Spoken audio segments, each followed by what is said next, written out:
Welcome. I've never taught a day in my life, but you're here because you want to find out who Jesus is. So welcome to day one. Good or God? Who is Jesus? It's a question that has been asked for centuries, Good to God? even since Jesus first appeared on this earth more than 2,000 years ago. And it's a question that Jesus wants you to ask. He welcomes your curiosity, even your boldness, as you investigate him and the claims he made about himself. Throughout the Bible, we see God meeting people where they are, addressing not only needs but their doubts about him and their lack of trust in him. As the psalmist wrote, "When doubts filled my mind, your comfort gave me renewed hope." Psalm 94:19 NLT. One of the first questions about Jesus that has to be addressed is whether he was just a good moral teacher or actually the Son of God. We know from historians such as Tacitus,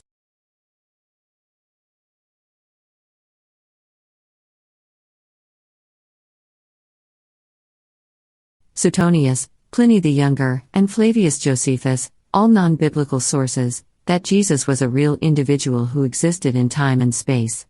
But people are divided on who exactly Jesus was while on earth. Was he just a great moral teacher, as atheists such as Richard Dawkins have claimed, a humanitarian on par with Mother Teresa? Or was he more? Those who accept Jesus as just a good moral teacher have difficulty in knowing what to do with passages such as Matthew 16:13-19. In this story, Jesus was with his disciples and asked, who do people say the Son of Man is? Matthew 16:13. Peter answered, "You are the Messiah, the Son of the living God." To which Jesus replied, "Blessed are you, Simon, son of Jonah, for this was not revealed to you by flesh and blood, but by my Father in heaven." Verses 16-17. Clearly, Jesus was affirming Peter's answer and agreeing with him that he was in fact God. Later, we find Jesus making equally bold claims in John 10, verses 22 and 22 to 23.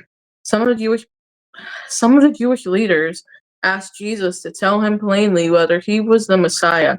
Jesus responded by saying, "I and the Father are one," which is a verse 30, apparently.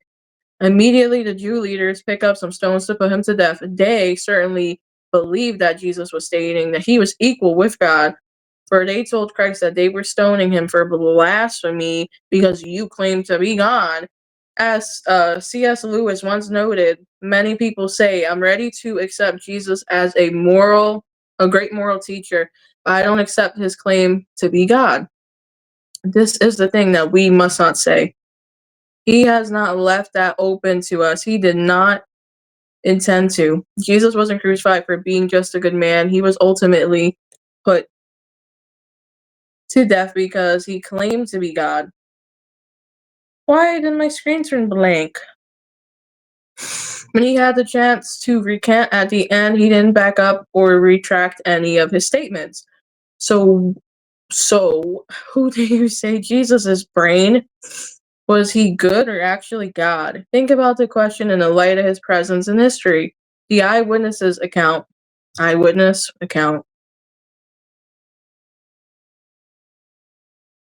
that the telling the story of his miracles and the resurrection from the dead, and his own claims to be God. Again, who do you say Jesus is?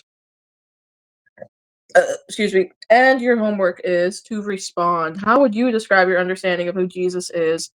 How has your understanding changed over time? On what is your basis?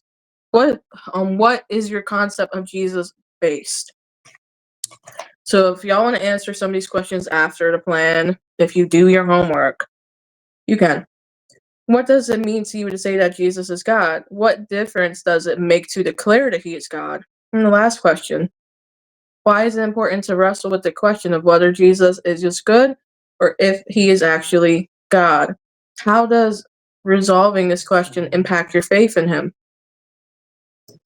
John 20, verse 31.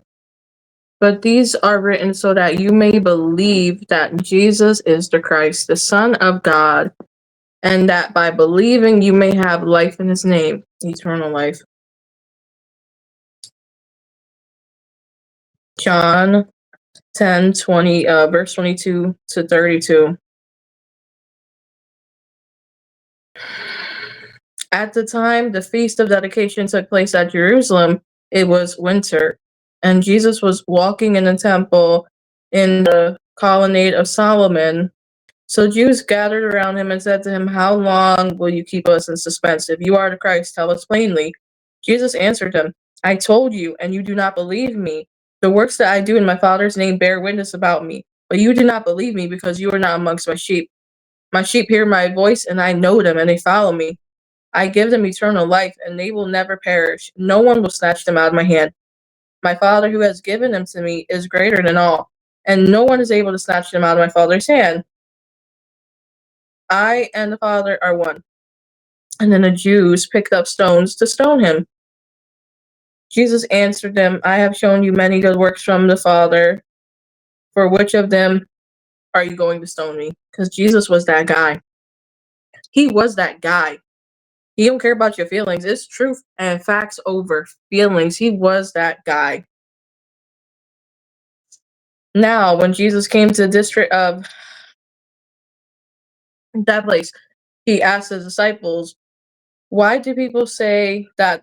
Who do people say that the Son of Man is?" And they said, "Some people say John the Baptist, others say Elijah, and others Jeremiah or one of the prophets." He said to them, "But who do you say I am?" Then Simon Peter replied, "You are the Christ, the Son of the living God." And Jesus answered him, "Blessed are you, Simon Bar Jonah, for flesh and blood has not revealed this to you, but my Father who is in heaven. And I tell you, you are Peter, and on this rock I will build my church, and the gates of hell shall not prevail against it. I will give you the keys to the kingdom of heaven, and whatever you bind on earth shall be bound in heaven, and whatever you loose on earth shall be loose in heaven."